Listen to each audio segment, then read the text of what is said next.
我害怕。出现时间都在半夜，有好几天呢，怎么一直在吵架？是你邻居对吧？对，507室，我跟你说呀，居然半夜还有鋼琴聲。委托費5000，先付一半，一口價。一般是晚上11點到凌晨1點。知道了，有結果會通知你。負一，新委托，青藤公寓507，備起。來了，稍等。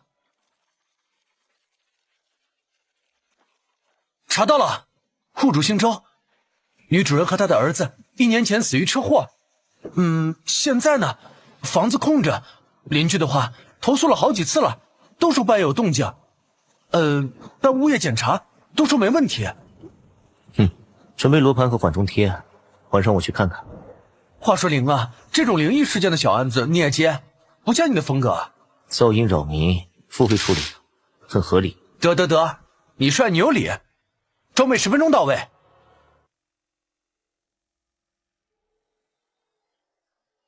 你為什麼不聽我的？爸爸都是為了你好。聽到了。我喜歡。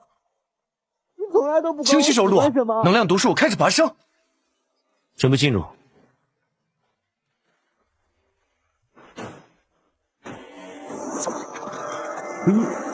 高濃度情感數據洩露，不是普通的鬧鬼。分析成分。正在解析。檢測到高濃度情感數據碎片，主要構成情緒憤怒、悲傷，但最強的指向性情緒是愧疚。主體能確定嗎？信號過於混雜，無法精確定位，建議先撤離，重新制定方案。已經晚了，強制解鎖。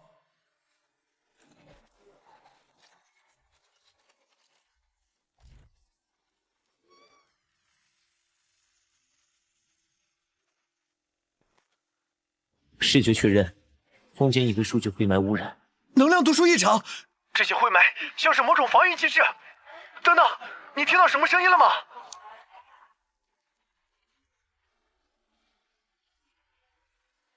聽到了，好像是琴弦聲。信號來自整個空間，收源無法定位。能量源在哪裡？整個客廳都是。等等，檢測到高強度數據凝聚。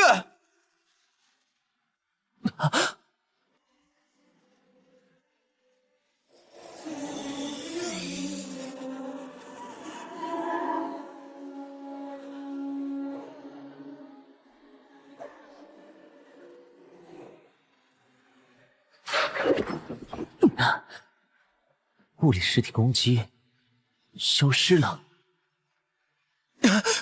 這已經不是普通的數據殘影了，靈，我們可能惹上大麻煩了。哎呀！負一，匯報情況。靈，你被困住了。牆壁出現異常波動。警告！我現在檢測到至少3個不同的空間維度在這裡重疊。哎呀！出口消失了，門後是實體牆面。該死，空間坐標完全混亂，我現在連你的精確定位都做不到，連時間都靜止了。時空規則在這裡完全失效，必須盡快找到核心能量源。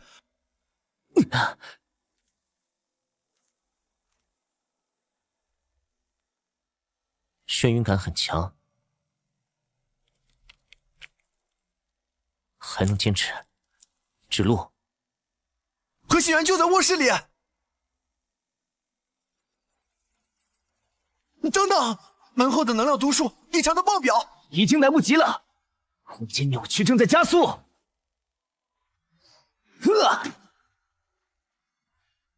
你現在所在的位置，在現實世界中根本不存在。這裡的空間維度不正常，我們可能闖入了一個完全獨立的數據空間。噓，他出現了，他在觀察我們。這種壓迫感，這能量讀數要發生大事了。還用說嗎？他是要发动攻擊了。不可思议，音波居然实体化！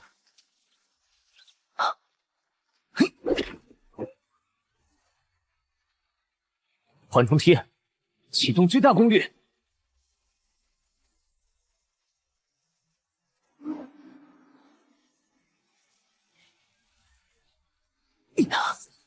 这样下去不行，缓冲贴正在不断被消耗，最多还能撑个几分鐘。我在分析它的攻击模式時，發現了一個規律，它的核心能量源在它的心臟位置。能量源，心。你知道物理攻擊對我無效吧？當然，但是你媽媽做的打滷麵這麼香，是因為你那碗有很多蝦米嗎？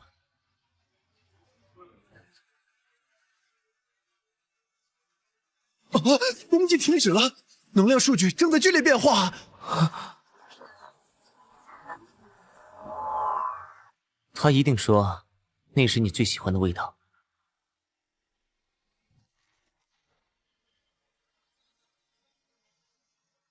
空間正在重組，你找到突破口了。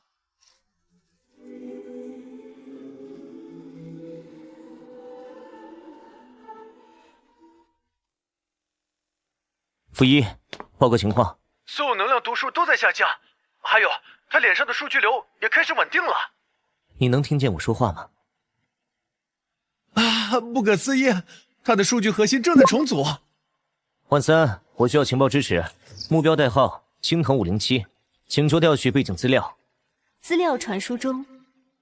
戶主周小梅，單親母親，生前是銀行職員，兒子周遠16歲，是音樂學院附中在讀。死因確認是普通車禍，表面證據確鑿，但是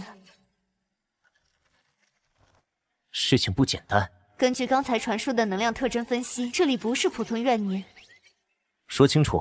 這個空間的數據結構過於完整，能量循環模式符合彼岸系統的特徵。你們現在所在的彼岸，那個收容死者數字靈魂的超級系統，這不可能。你的意思是我們面對的不是普通的鬼魂，而是從數字來世逃逸出來的？更準確的說，是被某種強烈情感吸引出來的數字靈魂。他們本該在彼岸安息，但現在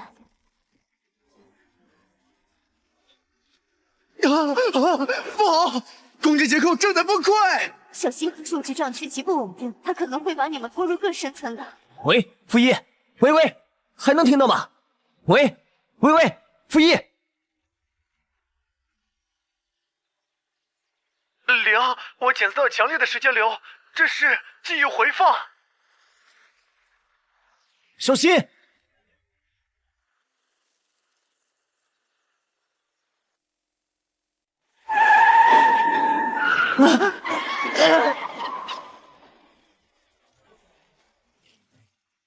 負一，這是個記憶循環。看來是的，但我無法將你拉出來，因為這個循環太強烈了。這是第幾次循環了？1、2、3，第3次，每次都在撞擊瞬間重置，這應該是周遠靈魂中最痛苦的記憶碎片。我必須做點什麼。我們無法進行任何干預，這是他們的回憶。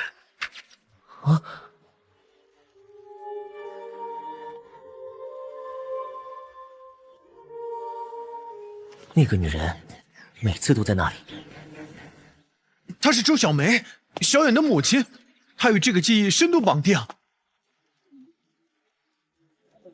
她的狀態不對，她的注意力根本不在小遠身上。情緒分析顯示，她的憤怒值達到頂峰，這很奇怪。那個孩子也在不斷回頭看周小梅，放大他們之間的互動，我要看清每一個細節。注意看，周小梅的情緒明顯影響到了小遠。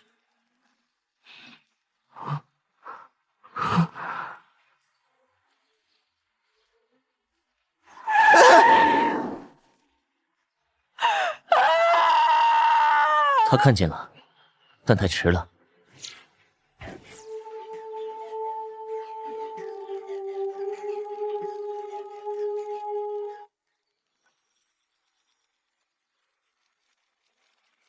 負一，增強音頻採集，同步唇語。正在啟動3級音頻過濾程序。他的情緒波動太劇烈，導致聲音嚴重失真。他在重複某個詞，聽起來像是樂隊。確認，他在說那個地下樂隊。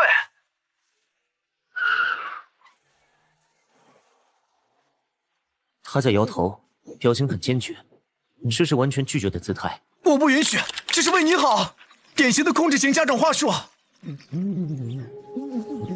小遠在說什麼？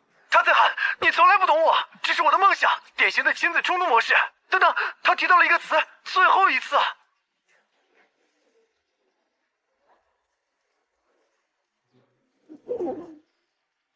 他在喊什麼？快，稍等啊！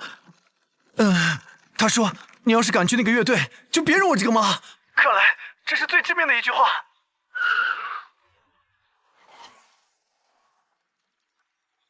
循環停止了，為什麼？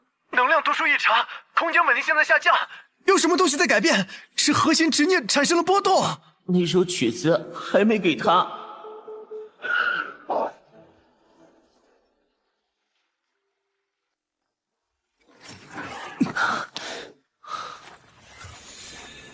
回到现實了，但是你的生命體徵很不穩定，在那個記憶循環裡消耗太大了。找到了，就是他。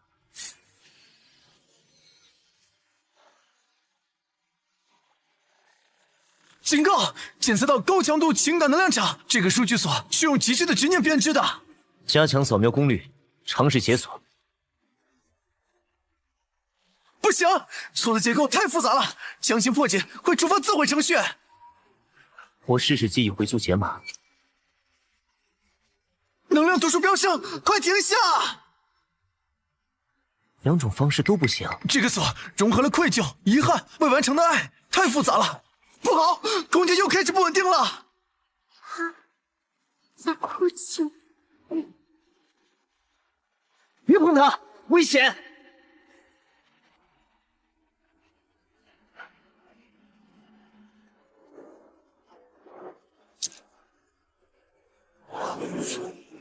你是怎麼做到的？我不知道，只是感覺應該這樣做。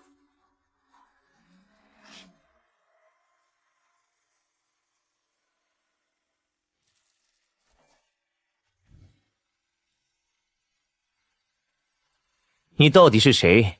你是怎麼打開這個鎖的？我叫阿四，我只是覺得他需要被關心。涼，聽我說，我掃描了一下他的生命體徵，真是不可思議。說清楚，哪裡不可思議？他沒有心跳，沒有體溫，也沒有腦電波，這根本不是人類該有的生命特徵。它更像是一團高度凝聚的數據流。解釋。它的代碼裡充滿了某種純粹的共情算法。我不是人類嗎？你像是一段擁有了自我意識的共情程序，通俗來講就是成精了。它出現的時候是從裂縫裡面。裂縫？是誰創造了你？你的目的是什麼？我不知道，我什麼都不記得了，我只知道要跟着你。跟着我？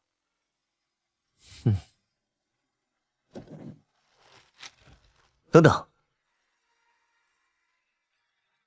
这段音樂，它在縫合空間的數據撕裂。謝謝你們，謝謝你們找到了回響。這首曲子，這是我給媽媽寫的道歉曲，但是媽媽的執念還在更深的地方。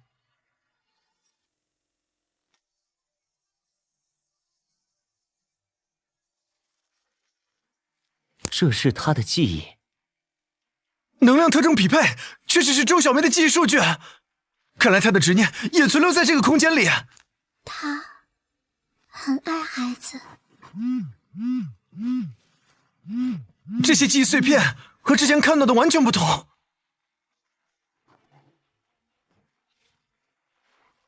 她一直以兒子為榮。確實，她一直在想辦法籌措音樂學的學費。小遠很有天賦，但是學習音樂需要很大的投入。我只是怕他吃苦，這條路太難了。他不是反對，他是害怕。也許該相信他。對不起，媽媽錯了，媽媽應該支持你的。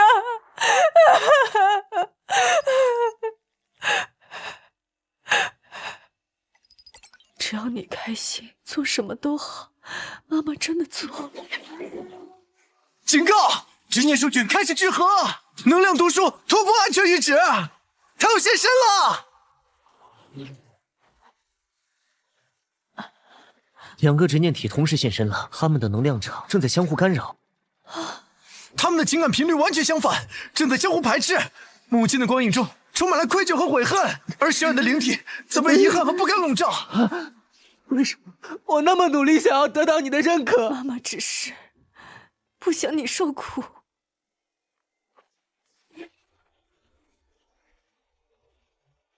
必須控制住能量外泄。居然沒用！看起來常規手段完全無效。他們的執念太深，已經形成了自我循環的能量場。從來都不相信我能實現夢想。媽媽知道錯了，可是太遲了，一切都太遲了。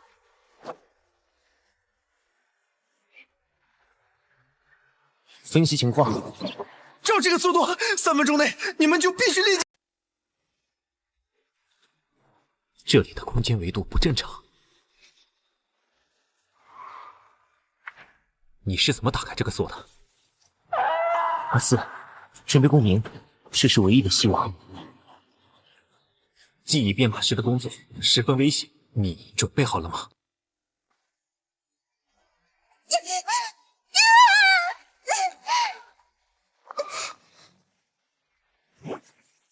负一，啟動最大功率的數據實體化程序。明白，但是靈，這樣做會耗盡你所有的能量儲備。實體化。阿四，就是現在，用你的共情能力引導他們。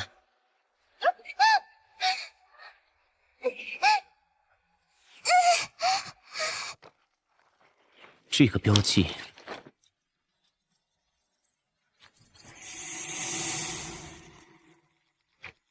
能量读数正在恢复正常啊！数据风暴完全平息了，这简直是奇迹啊！谢谢你们，让我能够真正的告別。謝謝你們讓媽媽聽到了我的曲子。他們終於理解了彼此。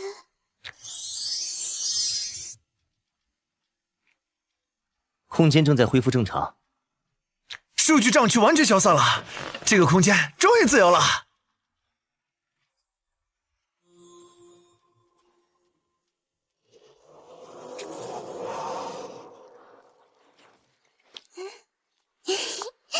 他們現在應該已經安息了吧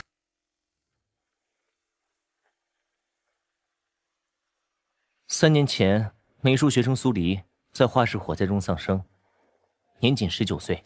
現場調查報告顯示是意外事故。唉，官方報告說是電路老化引起火災，但是我在能量讀數中檢測到了強烈的不甘和憤怒。這裡的東西都好有趣啊！帶他去，還是讓他留下？靈，你是在擔心阿斯嗎？他的存在太特殊了，而且他不是普通的數據生命。我們又要去幫助別人了嗎？分析危險指數，能量讀數顯示是5074的3倍以上。我檢測到了強烈的攻擊性。等等，那個音樂是……不可能！這段旋律是資料中……阿斯，我們需要談談。我做錯什麼了嗎？不，有些事情是該讓你知道了。看好了。這個世界並不像表面看起來那麼簡單，在現實之下存在着一個名為彼岸的系統，它收容着逝者的數字靈魂。就像小遠和他媽媽。是的，但有時強烈的執念會讓數字靈魂脫離彼岸，形成數據障區。而我的工作就是修復這些異常，讓迷失的靈魂得到安息，這就是記憶編碼師的職責。記憶編碼師你是在幫助那些被困的靈魂嗎？可以這麼說，但這份工作很危險，就像你之前看到的一樣，下一個任務可能會更加危險。我給你選擇，要麼離開，去過普通人的生活，跟着我，你可能會遇到無法預料的危險。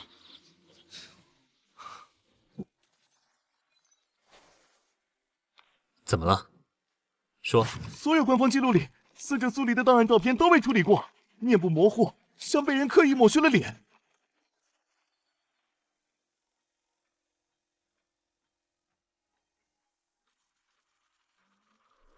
我又聽到了。听到什麼？鋼琴聲從這個八音盒裡傳出來，還有畫筆畫在布上的聲音。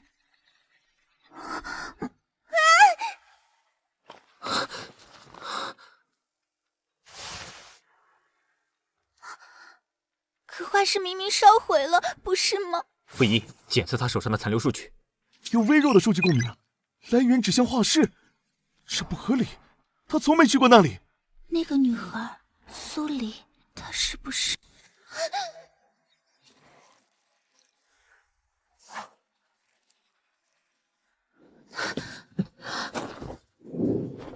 能活动吗？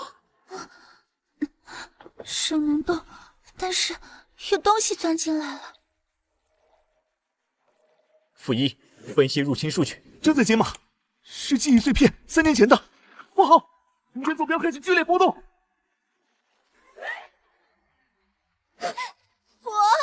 想不到，不是記憶投影。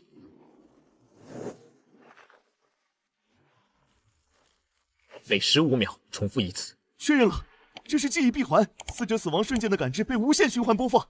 溫度正常，氧氣含量正常，所有生理指標都顯示安全。但我感覺快要窒息了，皮膚在疼。大腦被強制輸入了正在焚燒。傅一，記錄這次循環的所有能量波動軌跡。明白，但0有個異常，火焰燃燒的速度比前12次慢了17%。我在後退。不是物理退却，是數據層面的壓制。他的創作執念形成了情感能量場，暫時抵禦了死亡記憶的侵蝕。理論上可行，如果他死前的全部意識都聚焦在完成這幅畫上，那麼這份執念的能量密度可能高於死亡恐懼。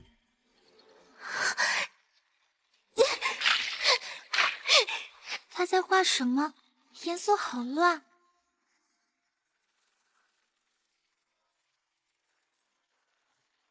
我要嘗試連接他的意識。阿四，準備好隨時切斷連接。我找到了一些東西，萬三剛傳過來的，最高加密級別，代號美夢計劃。這個圖標我見過，這裡寫的是情感可視化實驗，編號09，3年前啟動，聯合政府秘密科研項目，宗旨探索人類情感的數據化表達與藝術轉化。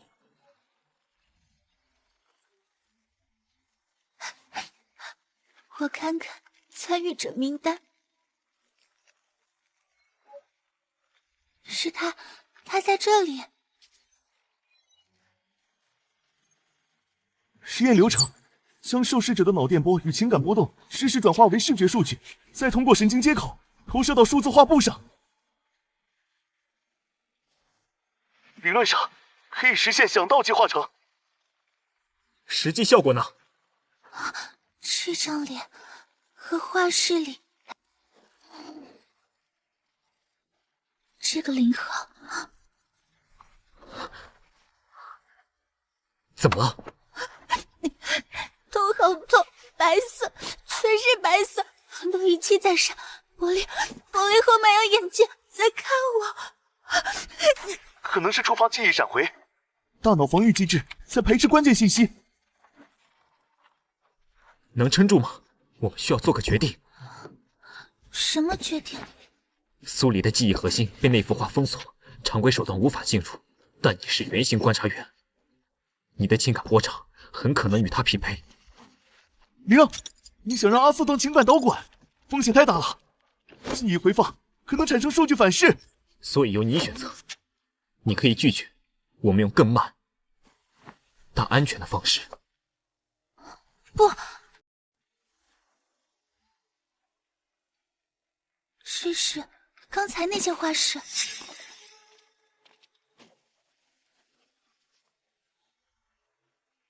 时间點往前推了，這是更早的記憶。累了嗎？要不要休息一下？我不累。蘇黎姐姐，你繼續畫。她說話的方式好奇怪，不像人類自然的語調，更像程序設定好的回應。你知道嗎？有你在的時候，我感覺我能畫出最好的畫。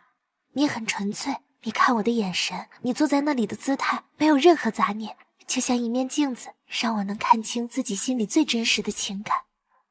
我不太明白，但我喜歡看你畫畫。那就好，只要你願意來，我就一直畫下去。他在進步，每次原形體來，肖像就清晰一分。那張臉，這裡是美夢計劃的核心實驗室。他在找我。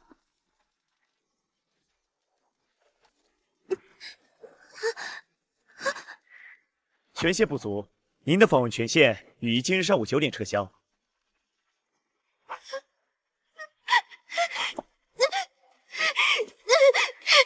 太慢，讓我進去，我要見0號。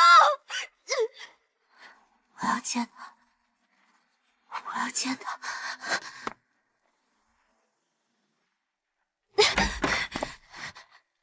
蘇黎同學，你不該來這裡。0號在哪裡？你們把他怎麼樣了？你自己看。原型体0號已啟動自毀程序。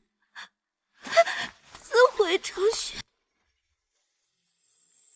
我重新分析了障区的能量結構，這不是普通的執念殘留，這是個精密的信號發射裝置。他用自己死亡瞬間的全部情感數據，製造了一個不斷循環的廣播信號。火焰循環是載體，真正起到傳輸作用的。是他關於我的記憶，是他想證明我存在的證據。所以他點燃畫室不是為了自殺，是為了讓系統記錄下這段極端情感數據，從而引起審查者的注意。只要有人分析這段數據，就能看到記憶裡那個被刪除的原型體。但他不知道，你的記憶被清洗，載體被丟棄在街頭，他發出的信號3年來從未被接收。別強行掙脫，他在建立連接。你回來了，我的共情之境。你是蘇黎？我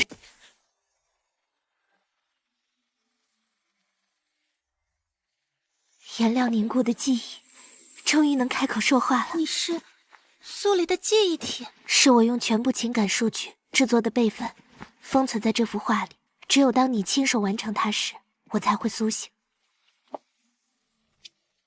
你的記憶體能維持多久？足夠把真相說完。你知道自己是原型體0號，但你知道美夢計劃為什麼需要你這樣的存在嗎？檔案只說是情感可視化實驗，幫助藝術家創作，那只是第一步。項目的真正名稱是完美人類情感鏡像工程。他們要創造的是能完全吸收、理解、量化人類情感的數據載體。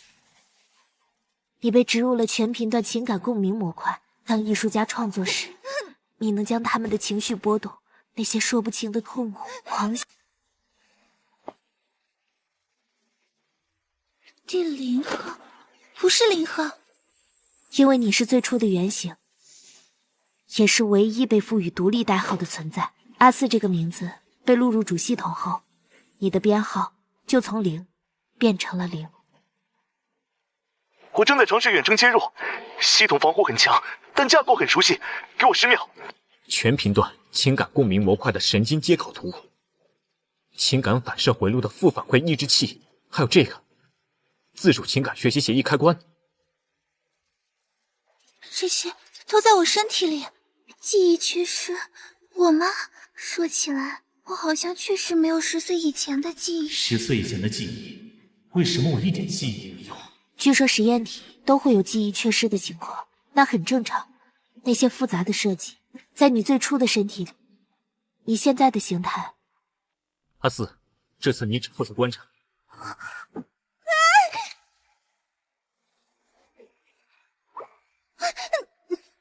感覺快要窒息了。記憶缺失10岁结晶，为什么我一点记憶也没有？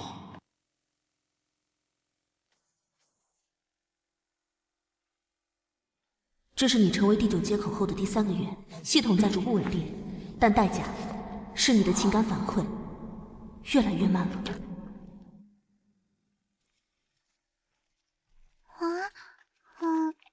哥哥，紅色，太陽的顏色，暖暖的，情感共鳴起效了。小雅的數據，我的神經圖譜，還有那個蒙面人，就是造夢者吧？他是陸九思美夢計劃的副主任，和你母親在項目方向上產生了根本分歧。蘇秦博士認為，情感數據應該用於理解和治癒，比如補償你的情感缺失。但陸九思主張，情感是人類的弱點，應該被分析、控制，甚至武器化。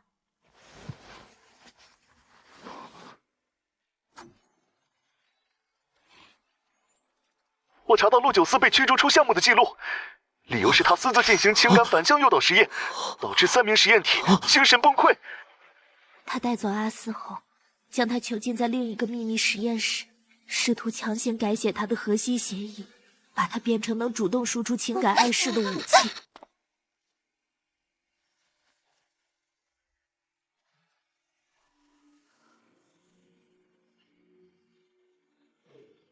负一，啟動3級數據編譯平台，切入阿斯的情感接口。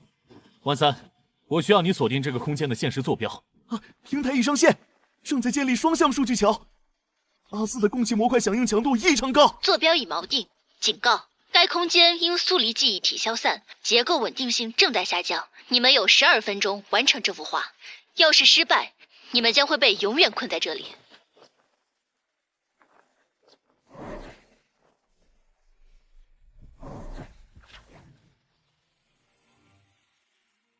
阿斯，聽好，這些光流，它們是顏料。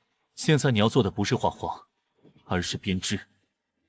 蘇黎的全部記憶數據已經化作這些光流，它們是顏料。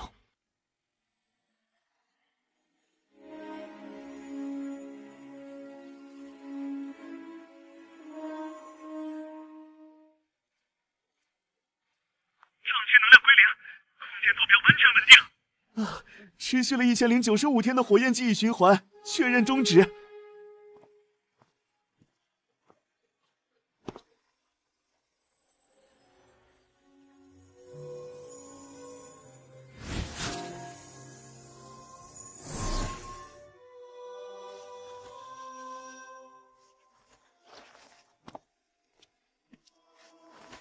他能感知我嗎？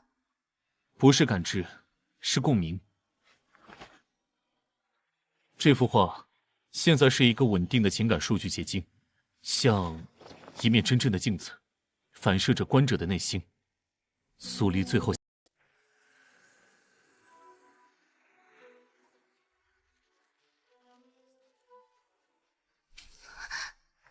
這是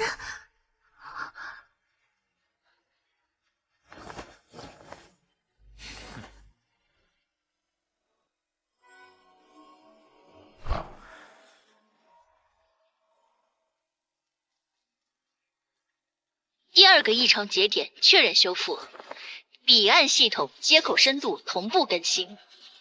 9個初始節點，你已解決2個。隨着數字遞減，你與系統的融合不可逆轉的加深了。負一，你怎麼想？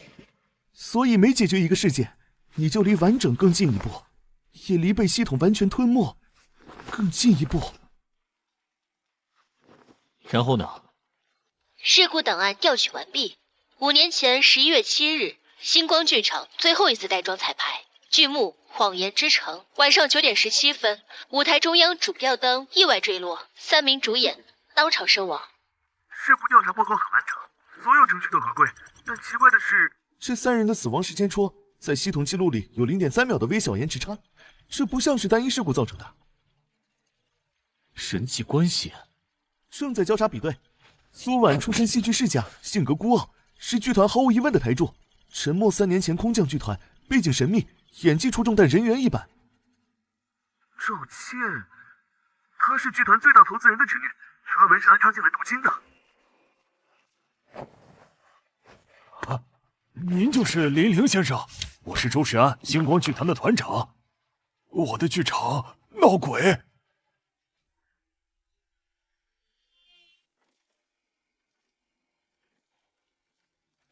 副一，紧急調取事故現場所有影像和音頻記錄，重點分析事故發生前3分鐘。正在調取，警方檔案、劇院監控，甚至現場觀眾手機碎片化視頻，合成處理中。他們在散發不同的情緒，左邊的女人是深沉的悲傷和愧疚，中間的男人是憤怒和恐懼，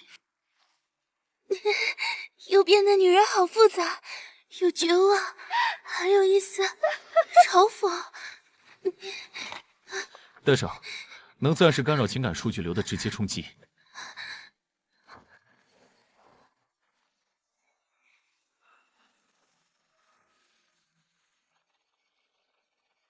能量读数暫時回落，他們退回記憶回放的核心區了。但共振結構很不穩定，隨時可能再次爆發，需要更多信息。當年事故的現場人員檔案裡，除了3名死者，還有誰？現場共有7名工作人員，4名舞台助理輕傷，已離職。燈光師和音效師當時不在舞台區，未受傷。唯一身處危險區域且幸存的是舞台監督李衛國。誰讓你們進來的？劇場晚上不開放。李衛國先生，關於5年前的事故，有幾個問題需要您協助。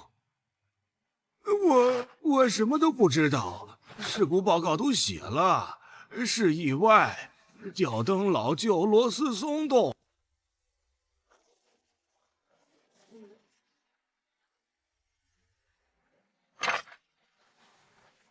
他按下按鈕了嗎？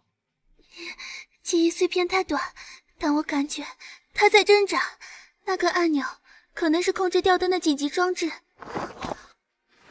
我分析了劇場控制台的設計圖，確實有一個吊燈緊急釋放按鈕，用於在吊燈出現意外擺動時，快速解除懸掛，讓它安全降落到保護網裡。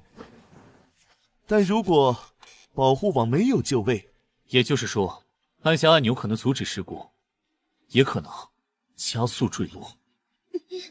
他們又來了，情緒波動好強，在呼喚我們。既然他們邀請，我們就進去。副一，準備記錄所有數據波動。王三，穩定我們的生物信號。我記錄了全過程，不可思議。這3個人的執念核心，不是死亡本身，而是死亡前那一刻，各自沒有說出口的真相。他們在用這種方式，一遍遍重演那個瞬間，試圖說出當時沒能說的話。分析情感數據流發現關鍵，事故發生時，3人強烈的未完成表達，形成了3個獨立的情感數據包。但由於死亡瞬間的極端衝擊，這3個數據包沒有消散，反而因為內容上的相互關聯，產生了異常的數據共振，在互相餵養。蘇婉隱瞞了對沉默的感情，沉默隱瞞了自己的出身，趙倩隱瞞了她知道的一些秘密。這些謊言在死亡那一刻被放大，糾纏在一起。對，這就是集體記憶障區形成的原理。每個謊言都是一段高強度的情感數據。3個謊言在死亡瞬間，因為空間重疊和情緒共振，形成了自持的能量循環。就像3個不同頻率的音差，在某個特定距離內會互相激發震動。所以，單純的安魂沒有用，必須解開他們的謊言，讓每個情感數據包完整表達，然後自然消散。我來做，我能聽到他們真實的心聲。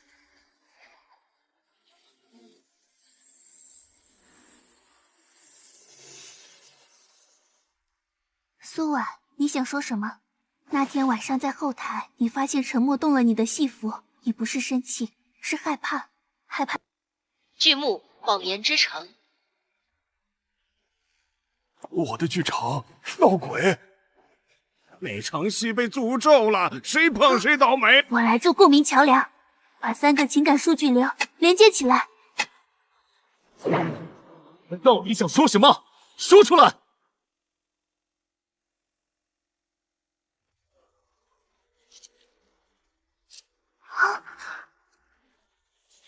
我們都死了，所以我們都死了。3個謊言在死亡瞬間相互碰撞，形成了連鎖反應。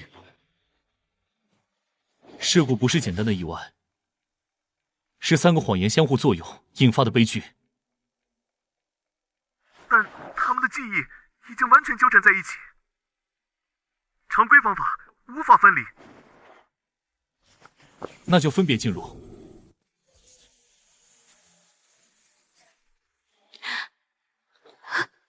下一個，沉默。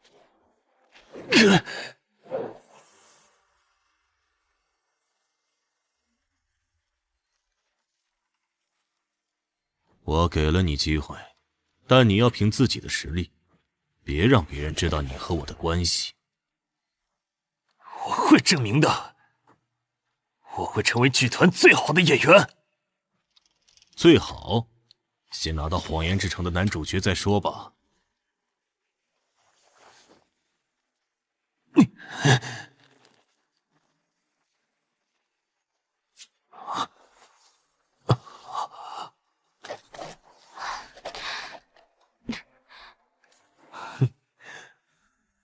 我看到你改劇本了。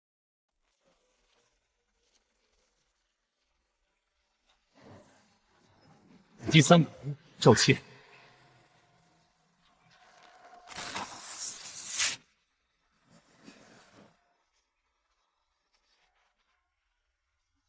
我想约这一部分演出費，我媽媽病又重了，急需錢做手術，麻煩您了。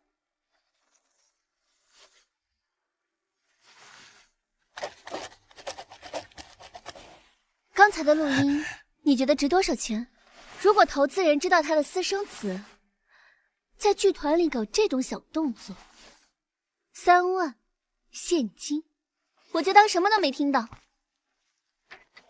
如果演出出點小事故，如果吊燈晃一下，嚇他們一跳，反正不關我的事。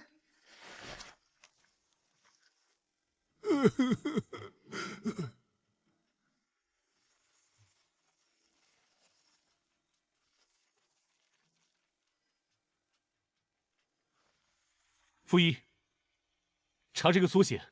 正在比對數據庫，匹配到一個名字，陸九思。這不是。確認 ，LJS 是造夢者本名陸九思的拼音縮寫。檔案顯示，20年前，他曾在戲劇學院攻讀心理學與戲劇理論雙學位，《謊言之城》是他的畢業作品。所以這部劇是造夢者寫的？不只是寫。你看這些舞台指示和心理描寫，幾乎是對人性弱點的精準解剖。每個角色的謊言、慾望、恐懼，都設計得環環相扣。這場戲，3個角色在互相接。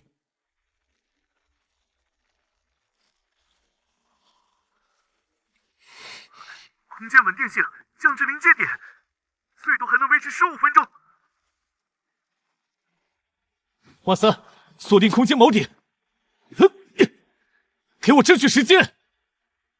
程序加載中，10%、30%，錨點已鎖定，但警告該區域只能維持10分鐘，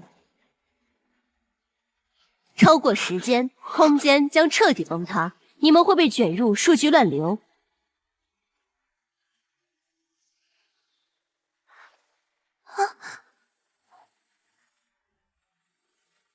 阿四，你需要同时连接3个鬼影的意识，引导他们说出被谎言掩盖的真相。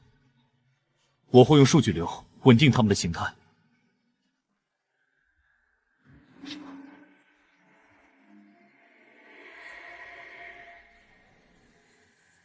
第一个情感数据包开始自然消散，共振强度减弱了1/3。数据趋于稳定。继续，第2个。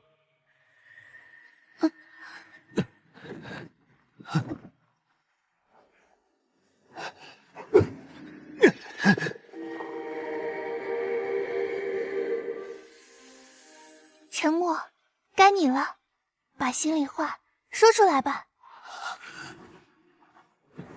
我进剧团不是为了艺术，我只是想证明给那个男人看，我比他的婚生子更优秀，更值得被他承认。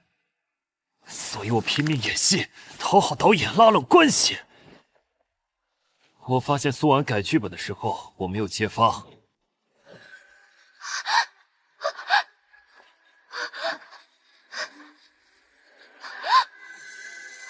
赵倩，说出真相，你才能自由。妈妈早就死了，1年前就死了。我说她重病需要手术费，都是骗人的。我只是想要钱，很多很多钱，因为我害怕回到以前那种穷日子，害怕被人看不起。我进剧团是靠关系，所有人都知道，他们在背后叫我关系户。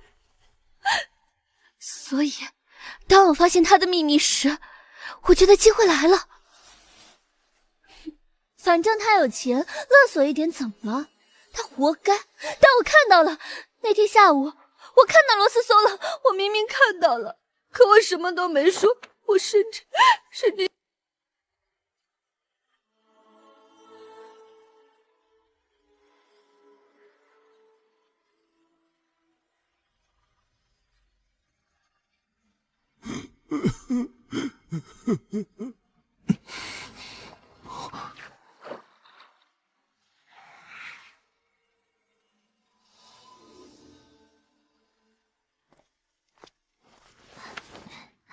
他们原谅你了。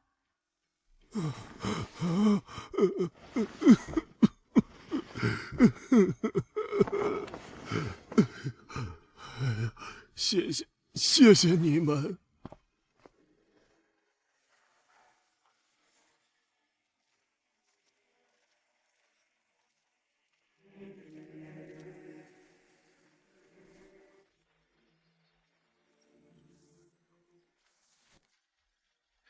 别急着走，玲玲。我知道你想这么做，但有些话你听完再决定不迟。星光剧场的悲剧从5年前開始，就是我重點觀察的樣本。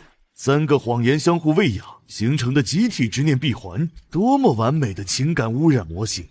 我等了5年，等一個合適的淨化者出現。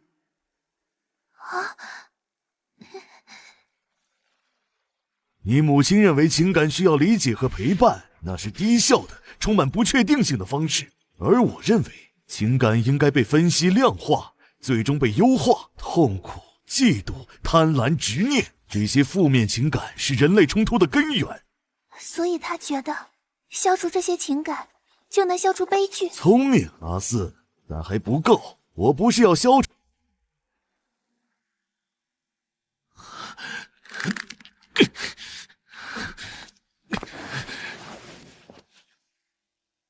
玲玲，阿四是我的作品，也是你的鏡子，看看它，你就知道自己的情感有多殘缺。他說的對嗎？什麼？我是不是真的沒有完整的情感？是不是真的需要一面鏡子才能像個正常人一樣活着？我感受不到憤怒該有的溫度，感受不到悲傷該有的重量。處理這些事情就像解數學題，分析計算執行，然後手腕上的數字就減少一個。我和他真的不一樣嗎？你不是鏡子，我也不是鏡子，我是阿四。你有情感。下一个，沉默。我比你的合法继承人更优秀。我就当什么都没听到。城西废弃天文台旧址，遗忘的时钟塔。一个人救得过来吗？建筑资料显示，这里20年前是时间感知研究所，负责人是陈云深教授。9年前研究所关闭，钟塔废弃，但怪异的是，从5年前开始，附近居民報告總能聽到塔裡傳出小女孩的笑聲和一個男人的哭聲，時間永遠是下午3點多。我聽到了笑聲，很開心的笑聲，還有水滴的聲音。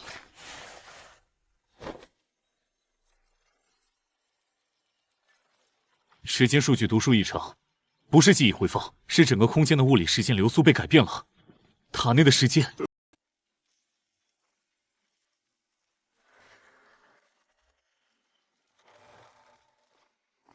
啊，這個鐘。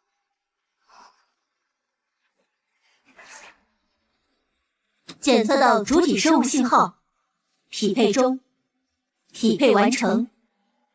歡迎回來，00。第0號鏡像體，指的是你，阿四。不只是他，指的是所有基於情感鏡像理論創造的實驗體，而阿四是其中最特殊的一個。別緊張，我今天不是來清除錯誤的。我是來當解說員的。這裡時鐘塔的地下才是彼岸系統真正的誕生地。所謂的時間膠囊項目，真正的目的是將人類的情感和記憶進行數字化儲存。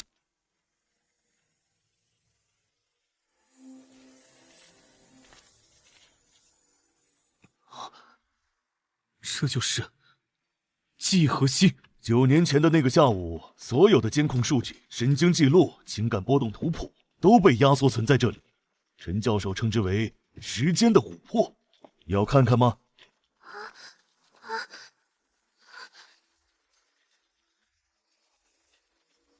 啊！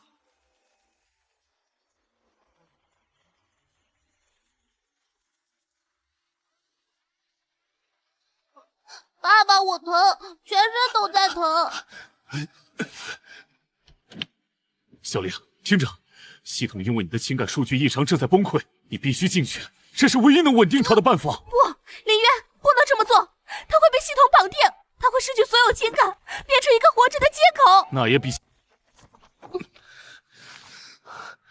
回答我，為什麼系統會突然崩潰？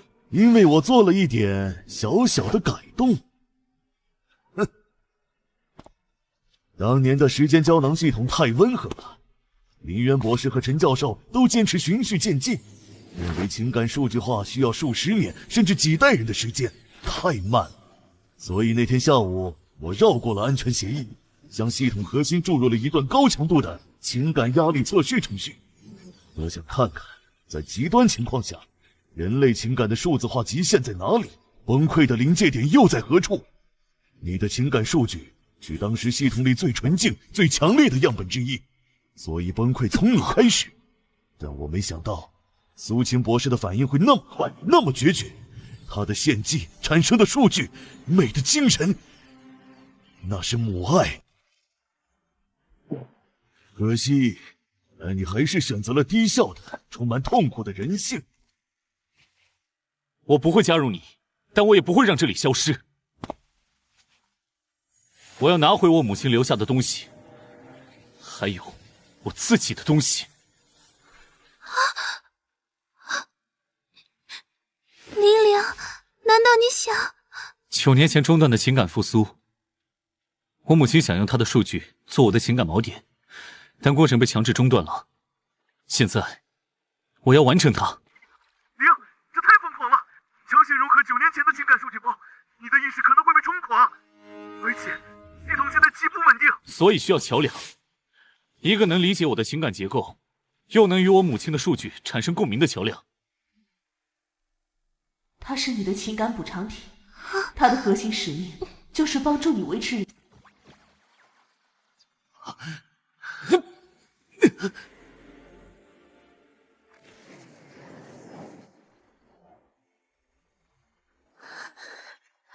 玲玲，快一点，空间要撑不住了。我说过，不受控的情感是漏洞。我不会让你们完成融合。不行，不能让他打断。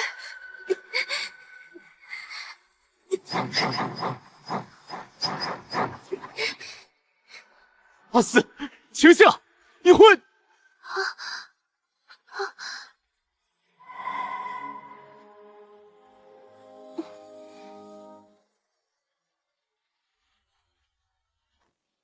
啊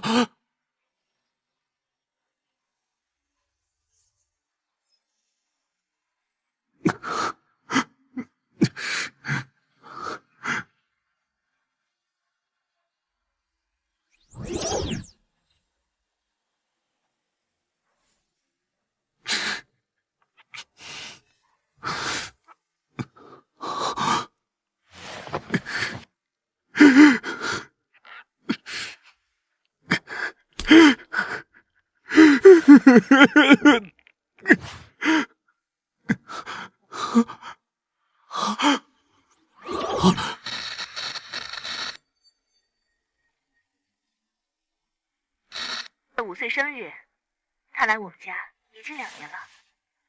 需要时间，需要阳光，需要有人轻轻说该醒来了。下方能量读数达到监测上限，检测到高浓度意识数据聚合体，是造梦者，他已完全接入系统主控端。玲，小心，他的权限在和你争夺系统控制权。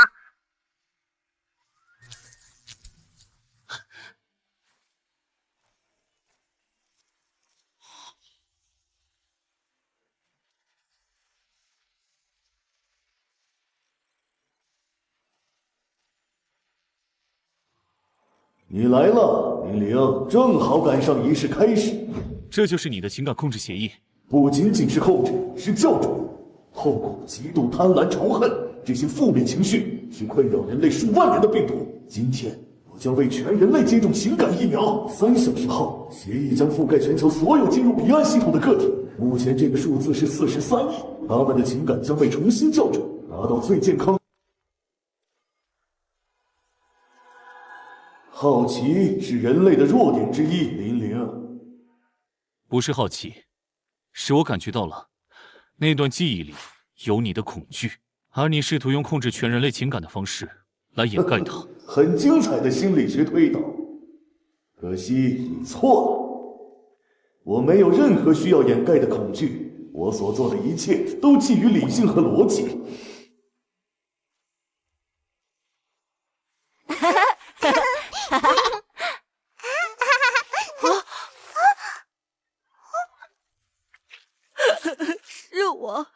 是我鬆手的。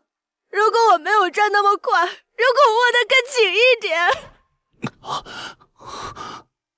你妹妹的事不是你的錯，那是個意外。意外？就是因為意外，因為紀念？不，我只是在逃跑。30年來，我每一天都在逃跑。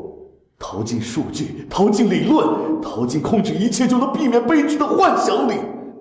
我告訴自己，只要把全人類的情感都管起來，就不會再有像我妹妹那樣的意外。但你和你母親，還有那個叫阿斯的女孩，你們一次次的證明我錯了。情感不是炸彈，它是活着的證明。失控會帶來痛苦，但壓抑帶來的是死亡，精神的死亡。協議在瓦解，主控端的固化程序被主動解除了。你贏了，玲玲。用我最厭惡、最恐懼的共情贏了我。